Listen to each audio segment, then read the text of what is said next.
120페이지, 121페이지 공무도화가부터 보자.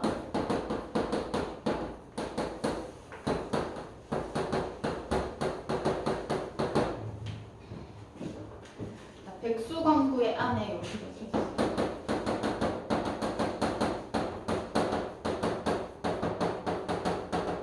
모의고사에서는 이제 고전시가 들어가기 때문에 갈래상 특징에 대해서도 언급될 수 있는 부분이야. 그래서 첫 번째 나오는 게 이제 공무도화가고 시대순으로 우리가 봤을 때 고대가요는 맨 오른쪽에 위치한다라고 보면 돼. 그래서 이걸 보기 전에 고대가요와 관련해서 그래서 우리가 고려가요는 고려시대 뭐 이런 거 했었지. 그것처럼 얘 같은 경우에 고대 부족국가부터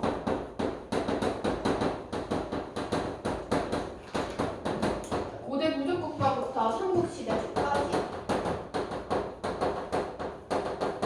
그래서 시대순으로 나열하면 제일 앞쪽에 위치하는 그런 고전시의 갈래다 이렇게 볼 수가 있어. 그래서 뭐 특별히 막 향가의 그 특징이나 시조의 특징처럼 암기할 건 그렇게 많이 없는데 윗글의 갈래에 대한 특징으로 알맞은 것은이라든지 그렇게 나올 수 있기 때문에 정리를 해주는 게 좋아. 120페이지 하고 있어. 120페이지 작품 개관하고 있다. 그 다음에 얘 같은 경우에는 일단 배경서라가 각 작품마다 존재한다라고 하는 것도 특징이야. 써야 돼. 자, 처음에는 이제 얘가 입으로 불려주는 중전대다가 한역되어서 기록되었다라고 볼 수가 있고, 자, 한역되었다라고 얘기를 하는 것은 한문으로 번역되었다고 생각하면 돼. 기록할 때는 이제 한문으로 기록했다라고 볼 수가 있고, 그리고 초반에는 집단용 또는 노동용 이런 것들을 다루다가 나중에는 이제 개인 서정시로서 다루는 거. 그래서 우리가 보통 집단이나 노동요의 고대 국가의 대표적인 것은 부지와 이런 것들을 가장 많이 뽑지. 외부 지문 나올 수 있으니까. 외부 지문 나올 수 있기 때문에 이런 거 알아두면 좋겠지. 그리고 여기 공모도화가 플러스 뭐 황조가 오늘 할 건데 황조가 오늘 정읍사 이런 것들은 주로 정서를 중심으로 하는 개인 서정시다 이렇게 보면 돼. 그래서 여기서 언급된 것들이 외부 지문으로 나올 수 있기 때문에 잠깐 보고 당당. 자, 그래서 고대가요 옆에 뭐라고 되어 있어? 서정가요. 개인 서정시를 노래한 것 공부도 아까도 개인 서정시를 노래했어. 자, 성격 서정적, 애상적, 체념, 마음을 접는 걸 체념이라고 하지. 자, 주제. 인의 죽음으로 인한 이별의 슬픔과 한이다 라고 되어 있어. 주제에서 이미 슬픔과 한이라고 한 정서가 드러나네. 중간고사 때처럼 똑같이 이 120페이지에 있는 내용을 중심으로 내가 서술형을 낼 거야. 근데 중간고사 때 내가 이제 계속해서 1학년 때부터 서술형만 했는데 시험의 결과를 보니 객관식도 또 의외로 틀리는 것 같아가지고 이번에는 객관식이랑 서술형이랑 섞어가지고 낼게. 그치? 그래서 서술형이 많이 어려울 거라 생각했는데 또 그게 아닐 수도 있다는 생각이 들어서 그렇게 하는 걸로. 그래서 120페이지에 있는 내용이랑 그 121페이지에서 분석하는 거 플러스 그 다음에 이제 객관식 그렇게 해서 내도록 할게요. 슬픔과 한이라고 되어 있고, 자, 특징에 현존하는 우리나라 최고의 서정시다. 물의 상징적 의미를 중심으로 시상을 전개한다 라고 되어 있어. 자, 그럼 특징 중에서는 두 번째 물의 상징적 의미 있지. 핵심 3에서도 정리되어 있는데 시험에서 반드시 나오겠지. 그리고 외부 지문으로 같이 또 엮을 수 있는 부분이야. 자, 핵심 1. 시적 화자 같은 경우에는 사랑하는 이미 물에 빠지는 모습을 안타까운 심정으로 바라보고 있는 아내. 얘는 배경설화에서 학교에서 배웠겠지만 121페이지에도 정리되어 있어. 아내가 나오고 그 아내가 물에 들어가지 말라고 만류하는 그런 장면이 나오지. 하지만 백수강부는 듣지 않고 들어가서 죽게 되는 그런 상황이야. 그래서 이것을 보고 백사군 강리자부가 집에 돌아와서 아내인 여옥에게 이야기를 들려줬다. 뭐 이런 배경과 관련해가지고 화자와 대상을 나누어서 정리해놨네. 시적 화자의 정서 변화야. 개인 서정시기 때문에 정서가 어떻게 바뀌는지 파악을 해야겠지. 그래서 1, 2행에 보면 근심, 걱정, 불안, 초조야. 왜냐하면 여기 나와 있는 남편이 그 강을 건너려고 하기 때문에. 그치? 그 강을 건너게 되면 죽게 되는데 얘가 만류하는 부분이기 때문에 근심, 걱정, 불안, 초조와 같은 부정적인 정서들이 주로 제시가 되고 결국 말 안 듣고 건너게 되지. 그래서 3, 4행에 보면 이미 물에 빠져 죽고 하자는 그 모습을 보게 된다. 이렇게 얘기하고 있어. 그치? 그렇게 하고 난 뒤에 이제 이 남편이 죽고 난 뒤에 이 사람은 그래도 어쩔 수 없지 이렇게 생각해. 그렇기 때문에 체념, 안타까움과 절망 한탄도 있지만 체념하는 그런 모습이 제시가 돼. 그치? 그래서 핵심 3, 물의 이미지 별표. 자, 시험에 반드시 나온다라고 얘기했어.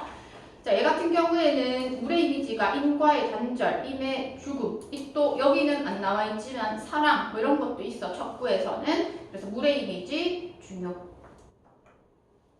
자, 핵심사 이별의 정환을 노래한 작품의 계보라고 돼 있어. 자, 이별의 정환 같은 경우에는 우리가 가실이나 서경별곡 이런 거 할 때 잠깐 언급했던 적 있었어. 그럼 이별의 정환이 이렇게 이어지는 이유는 시대가 지남에 따라 우리가 사랑하고 이별하는 것은 언제든지 일어날 수 있기 때문에 되게 보편적인 정서야. 그렇기 때문에 고대가는 공무도화가에서도 나타나고 현대신 진달래 꽃에서도 드러나는 거야. 시대별로 또는 갈래별로 봤을 때 공무도화가 우리가 배웠던 고려가의 가실이 서경별곡, 한시 송임, 그리고 시조 황진이의 시조와 김소월의 진달래꽃까지 이어진다. 그래서 만약에 이별의 정황과 관련해서 외부 지문이 나온다면 여기 나와 있는 건 가장 기본이 되는 거고 또 다른 현대시나 고전시에서 같이 엮일 수가 있다.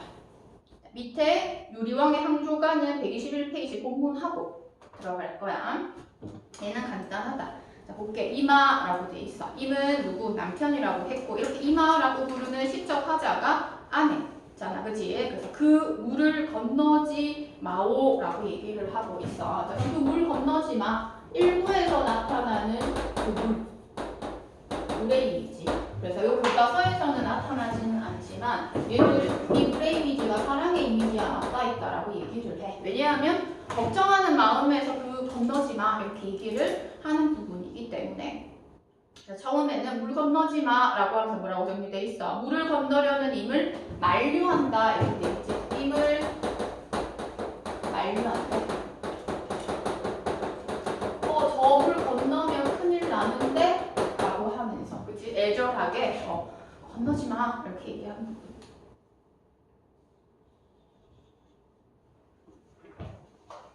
자, 그 다음 2부. 2부에서도 물이 나오는데 자, 말리기는 했지만 끝내 그 물을 건너셨네 이렇게 얘기를 해. 그래서 여기서의 이미지는 이별의 이미지다 라고 살펴볼 수가 있고 거기서는 이미 물을 건넜다 라고만 정리되어 있는데 이제 여기서 나타날 수 있는 뭐 정서하면 초조. 왜? 들어가게 되면 어떻게 죽게 되니까. 그치? 초조함 또는 불안함 이런 것들을 우리가 살펴볼 수가 있는 부분이야.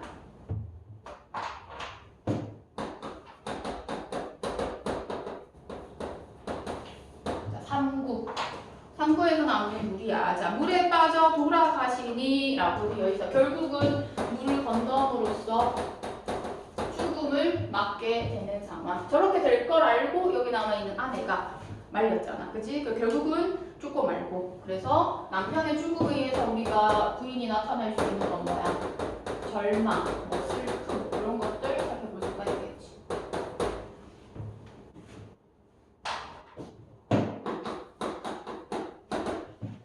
그래서 총 1에서 3부에까지 나타나는 거 있지. 물의 3가지 이미지에 대해서 의미에 대해서 제시가 되어 있고 그러면서 마지막에는 이미 죽은 것에 대해서 안타깝기는 하지. 근데 가시님을 어이할꼬라고 얘기를 하면서 마지막에는 또 슬픔과 뭐 안타까움이 있을 수 있어. 그치? 근데 이제 그 슬퍼하는 거에 대해서 야의 태도가 체념, 마음을 접는 그 체념자 어쩔 수 없지라고 하는 여기도 있지. 체념 또는 탄식 다 돼. 이런 것들 살펴볼 수가 있다. 개인 서정시기 때문에 서정과 관련해가지고 우리가 파악할 수가 있다.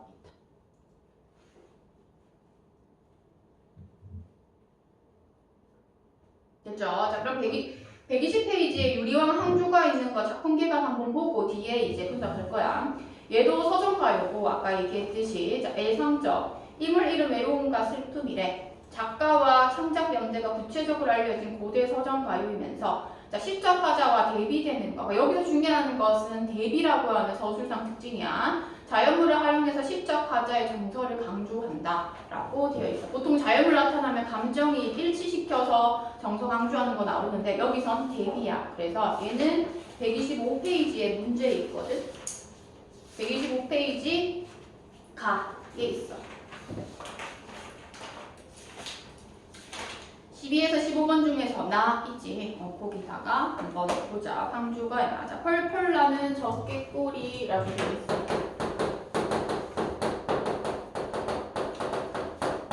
자, 펄펄 나는 적개꼬리라고 얘기를 하면서 자연물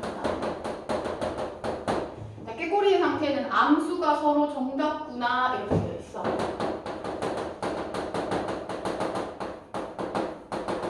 사이좋네. 그 암수가 같이 지내고 있는 상황이야. 그지? 근데 외로워라 이 내 몸은 니와 함께 돌아갈고 이렇게 되어 있어. 시적 하자. 나. 거기서 내라고 되어 있죠. 나라고 나오고 얘는 외롭대. 그렇다는 건 인과 함께하지 않는 상태라는 것을 우리가 파악할 수가 있고 누구와 함께 돌아갈 거라고 하기 때문에 돌아갈 사람이 없다는 거야. 그지? 그렇게 해서 우리가 여기서 봤을 때 그 깨꼬리와 나 시적 하자가 대비를 이룬다라고 볼 수가 있고 그래서 우리가 했던 것 중에서 이 깨꼬리와 같이 자연물을 통해서 시적 화자의 정서 어떤 거 외로움을 드러내고 있는 경우인데 그러면 우리가 이렇게 대비를 통해서 나타나는 것도 객관적 상담물의 일종이다라고 얘기를 했어. 객관적 상담물은 여기 있는 것처럼 대비를 통해서 나타나기도 하고 또는 감정이입을 통해서 나타나기도 하지. 그래서 이렇게 해서 외로움이라고 하는 정서를 드러내는구나. 그러면서 누구와 함께 돌아갈 거라고 얘기하면서 마지막 행은 슬픔이 조금 집약된 구절이다 라고 볼 수가 있어. 자, 그리고 전체적으로 이제 서술상 특징으로 본다면 꾀꼬리이기 때문에 얘 같은 경우에는 서경, 경치와 관련해서 서경이란다. 선경 관련되고 그 다음에 뒤에 외로움이라고 되어 있지. 후정, 성경, 후정의 시상 전개 방식을 취하고 있다. 이렇게 보면 됩니다. 됐지? 그렇게 해서 살펴볼 수가 있어. 그럼 얘네 둘이의 공통점. 자, 옥무도화가랑 그 다음에 여기 나와 있는 이 항조가 공통점을 우리가 살펴본다라고 얘기를 하면 둘 다 인과 이별한 상황이에요. 그치? 채윤이 125페이지 나 하고 있어. 125페이지 나. 그치? 자, 그러면 차이점 우리가 찾는다라고 얘기를 한다면 공무도화가 같은 경우에는 남편 이미 죽었어. 그렇기 때문에 인과의 재회가 불가능해. 그에 비해서 항조가 같은 경우에는 인과의 재회는 가능하기는 해. 근데 이제 이미 와야지 또는 인과의 만남이 이루어져야지 가능하다라고 하는 그런 시적 상황과 관련해가지고 차이점에 대해서도 언급될 수가 있지. 뭐 이거 말고도 뭐 공통점 찾을 수 있어. 개인 서정을 노래했다. 뭐지? 라고 하면 서정, 정서를 중심으로 했기 때문에 그러한 것들 체크하면 됩니다. 됐지? 그 다음에 128페이지 창비파랑가. 창비파랑가 할 겁니다.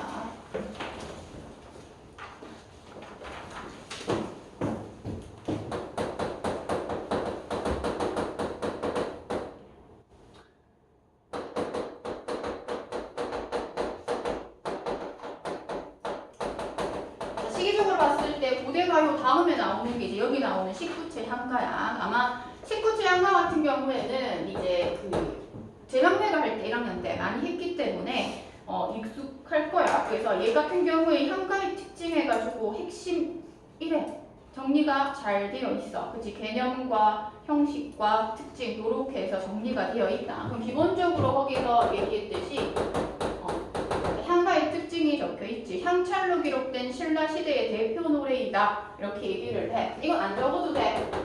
거기 있으니까. 얘는 신라 시대 때 누구에 의해서? 사랑이나 승려에 의해서. 거기 좀 자세하게 있는데 쌤은 간단하게 필기하는 거야. 승려라고 밑에 특징에 적혀 있잖아. 그지? 적혀 있기 때문에 밑줄 그어 놓으면 돼. 특징 두 번째 줄에 적혀 있지. 그리고 뭐 신라 시대라고 적혀 있지.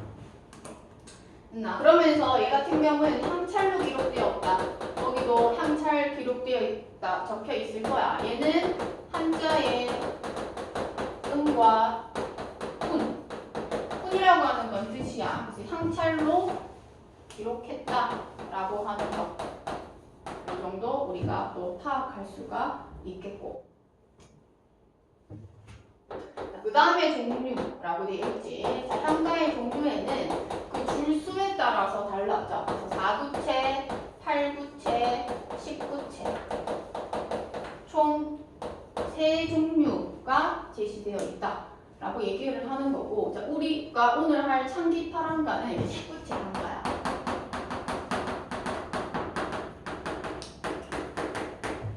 그치? 제각매가와 같이 이어지는 10구체 항가인데 얘 같은 경우에는 19체 항가와 관련해가지고는 핵심 2 부분과 관련해가지고 같이 여기다가 이제 플러스 해가지고 나타내면 될 건데 기능에 보면 시상의 정서, 고양과 압축, 구조의 완결성, 뭐 구현화 이렇게 돼 있는데 얘 같은 경우에 다른 4구체, 8구체에 비해서 우리는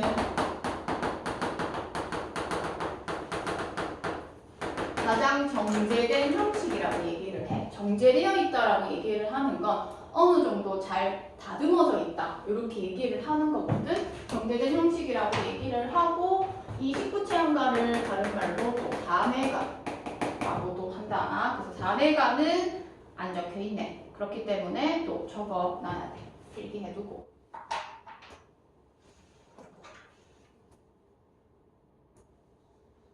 그럼 어떻게 해서 정제되어 있냐를 파악해야 될지. 자, 얘는 3단 구성이야.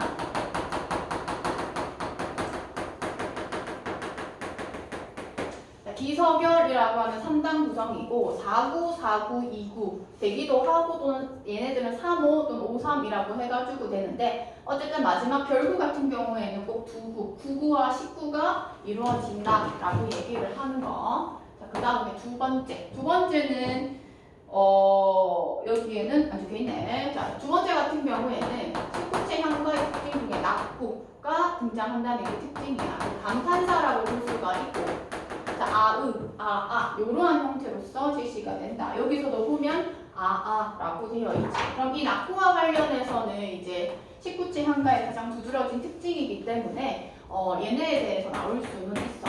얘는 정서를 집약하기도 하고 또는 시상을 전환시키기도 하는 이런 두 가지 기능이 있어.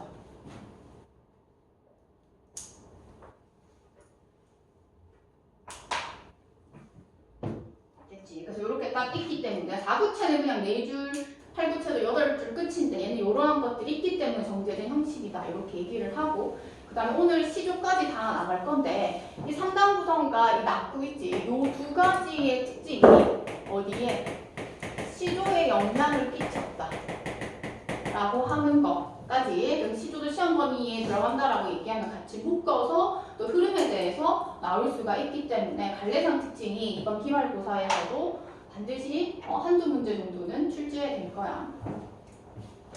그래서 거기 기능에 보면 정서, 고양과 압축, 구조의 완결성을 표현했다. 감탄사 사용한 거. 조선전기 시조나 가사의 낙구에도 나타난다 라고 되어 있어. 가사도 이제 3단 구성이라고 하는 측면에서 같이 연계가 되기는 해. 요것도 같이 연계해가지고 시조랑 가사 할 때 다시 한번 언급할 거야.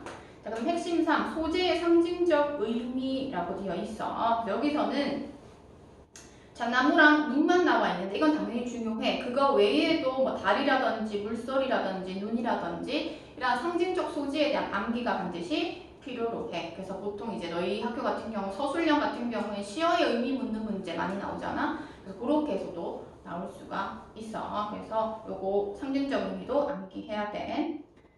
자, 그리고 얘는 활동 속 작품이 세 가지나 있어.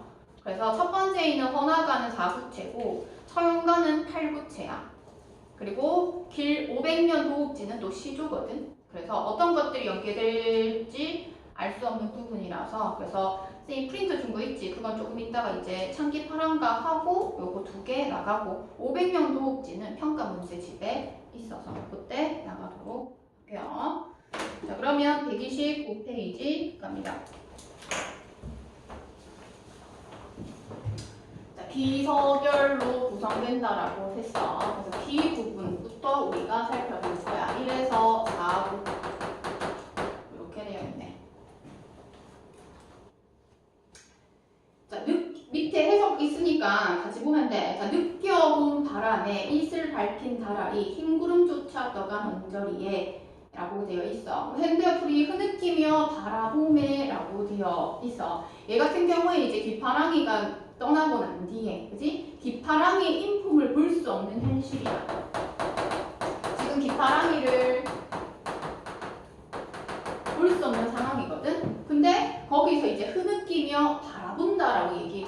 아, 그러면 얘는 그 귓바람이를 와, 묻구나. 볼 수 없는 거에 대해서 그리워하고 있구나.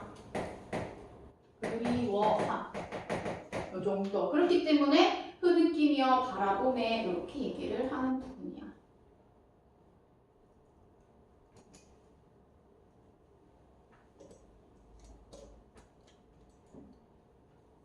됐지? 그러면서 이슬 밝힌 달이라고 되어 있다. 그럼 여기서 이제 중요한 것은 깃바람이를 빗댄.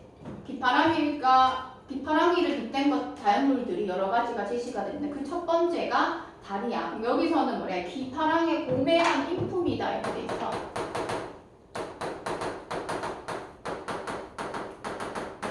고매하다라고 하는 건 뭐야? 높다는 거야.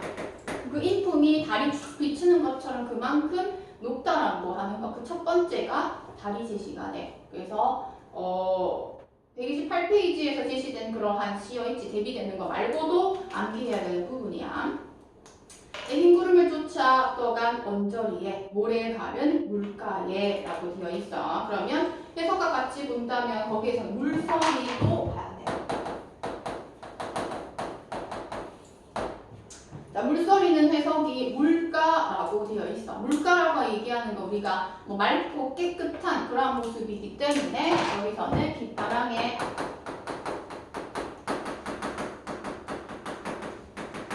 맑고 깨끗한 인품을 나타낸다라고 볼 수가 있어.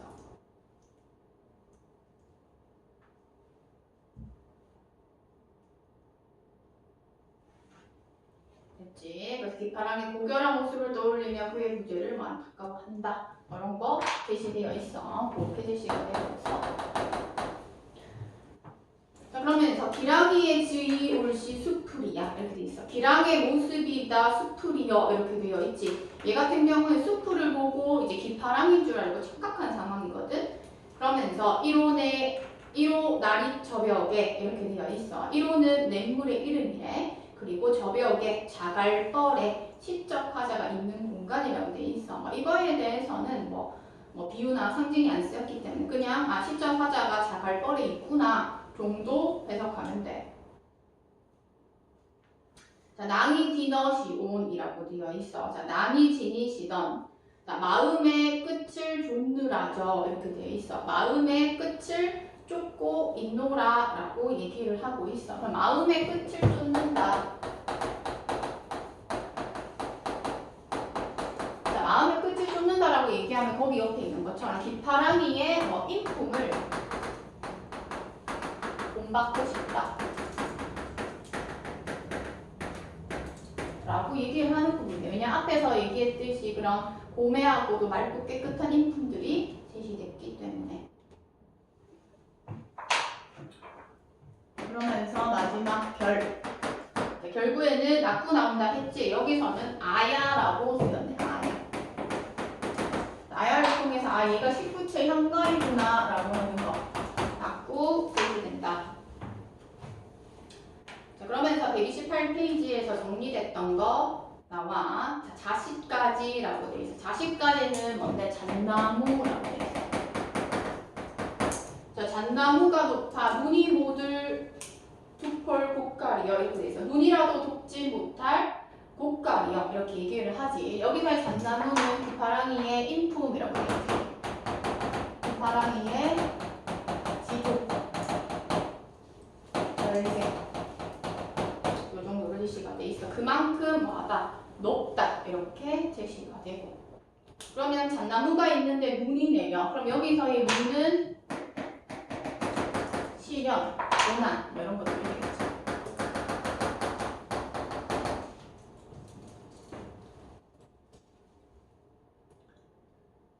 됐지? 그래서 의미상으로도 얘네 둘이가 뭐가 되지만 대립이 되기도 하지만 자, 눈이라고 하면 우리는 흰색이고 그치? 잣나무 하면 푸른색이야. 그래서 흰색과 푸른색이라고 하는 측면에서도 또 대비된다라고 볼 수가 있어.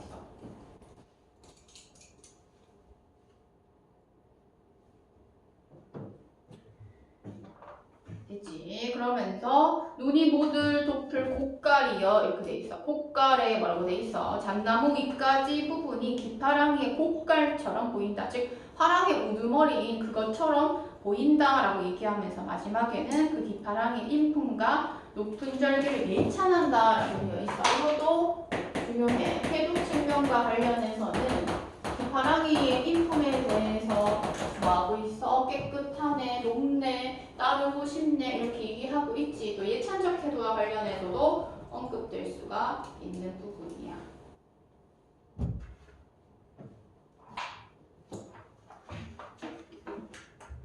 그치? 그래서 그 정도로 하고 140페이지에 있는 일단 길제의 내용부터 한번 볼게요.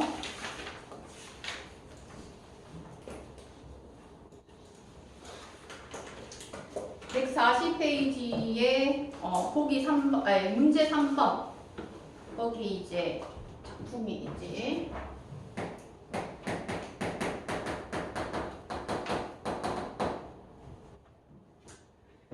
자, 일단 내용 봅시다. 아마 이게 실려있는 것은 그 연계되는 거 생략했던 요거와 관련해서 언급이 됐을 텐데 그래도 내 시조의 내용과 관련해서 나올 수 있으니까 본다. 500년 도읍지를 돼서 얘는 고려의 옛 수도라고 볼 수가 있어. 500년 옛 도읍지를 필마로 돌아드니라고 돼서 한 필의 말로 이제 돌아들었대.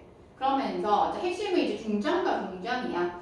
산천은 의구하되 인걸은 간대없다라고 되어 있어. 산천, 자연이제.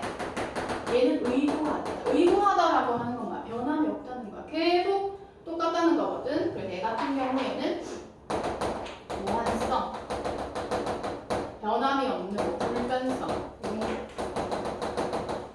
살펴볼 수가 있어.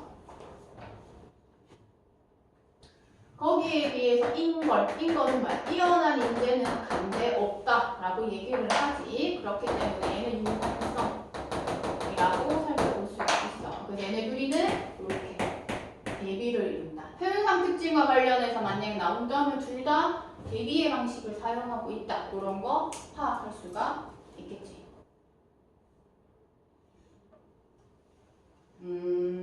여기서는 대비도 있고 또 뭐도 있어? 대꾸도 있네. 그치? A는 뭐뭐하되 A는 간대없다. 그러니까 대꾸도 있어. 중장 자체에. 그치? 이렇게 대조와 대꾸 둘 다 있어.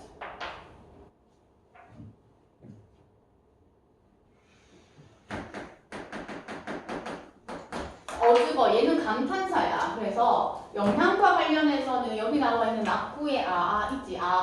얘네가 어디에 시조에서 이제 감탄사로 제시가 되면 어즈버로 영향을 끼쳤다. 이렇게 보면 돼. 그치? 그럼 감탄사야. 어즈버 태평연월이 꿈이런가 하노라 라고 되어 있어. 태평연월은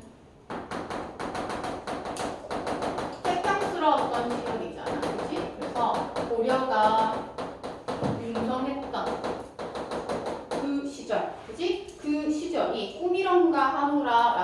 얘기하고 있어. 지금은 그렇지 못하니까 꾸미렁다라고 얘기하면서 마지막 종장에 있어서는 백수지탄의 모습을 우리가 다자성어로 치면 백수지탄 고국의 멸망을 한시간 그 정도 살펴볼 수가 있겠지.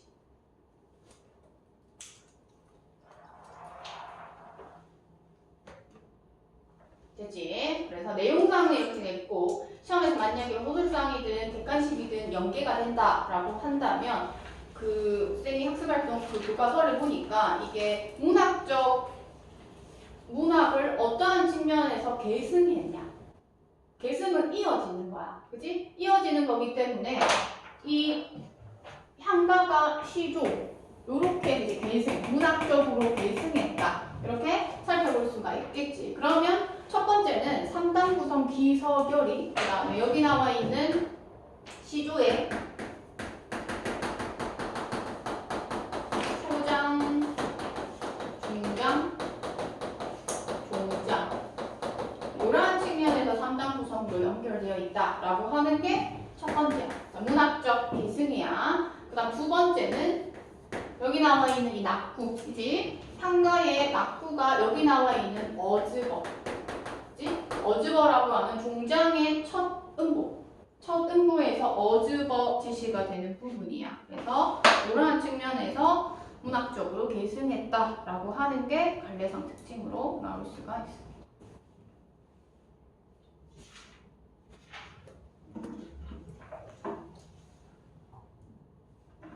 됐지? 그 다음에 이제 쌤이 프린트 준 거 있지? 그래서 여기는 부품이 없어가지고 같이 볼 거야. 거기 일단 정리가 잘 되어 있는데 요거는 뭐 편성 안에 안 되고 같아서 중요한 거면 이제 요거 그 프린트 보면서 한다. 자, 헌화가는 사부채 향가다 이렇게 되어 있지.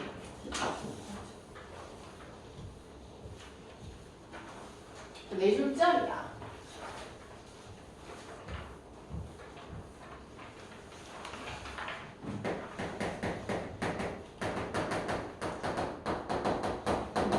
네 줄짜리고 헌화가라고 되어 있어. 헌화라고 하는 거 꽃을 바친다 이렇게 얘기를 하는 거거든. 그래서 한 노인이 이제 수로 부인한테 꽃을 바치면서 이제 구애했던 그런 노래야. 근데 원래 이제 수로 부인이 꽃을 갖고 싶다라고 했는데 그 꽃이 이제 위험한 곳에서 있어가지고 그래서 이 저 꽃을 가져다 줄 사람이 누가 있냐 이렇게 얘기를 했는데 저기 위험한 곳이라서 아무도 없습니다 이렇게 얘기하니까 여기 나와 있는 노인이 제가 갖고 오겠습니다 해서 꽃을 따서 바쳤다 이렇게 볼 수가 있는 부분이야.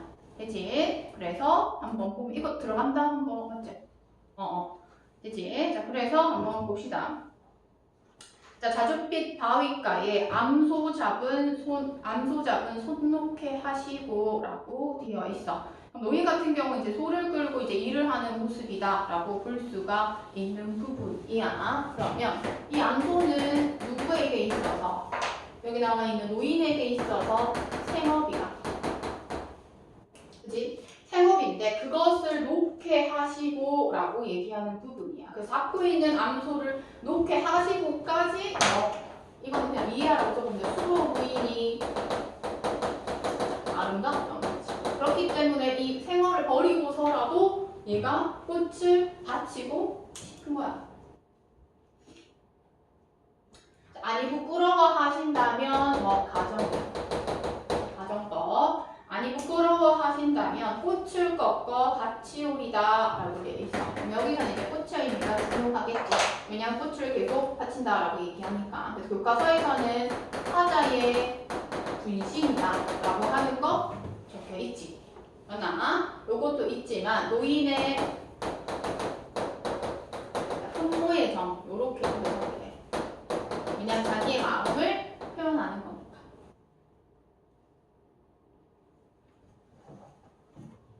됐지. 그래서 성가가는 요 네 줄이기 때문에 뭐 별로 많이 어려울 건 없고 그냥 다구체 향가라고 하는 점, 그 다음에 서정을 노래했다는 점, 수로 부인에 대한 그런 마음, 사랑을 드러냈다라고 하는 거. 그 다음에 이제 처용가. 자, 처용가는 거기 있듯이 총 8줄로 구성되어 있는 작품. 그렇기 때문에 8구체 향가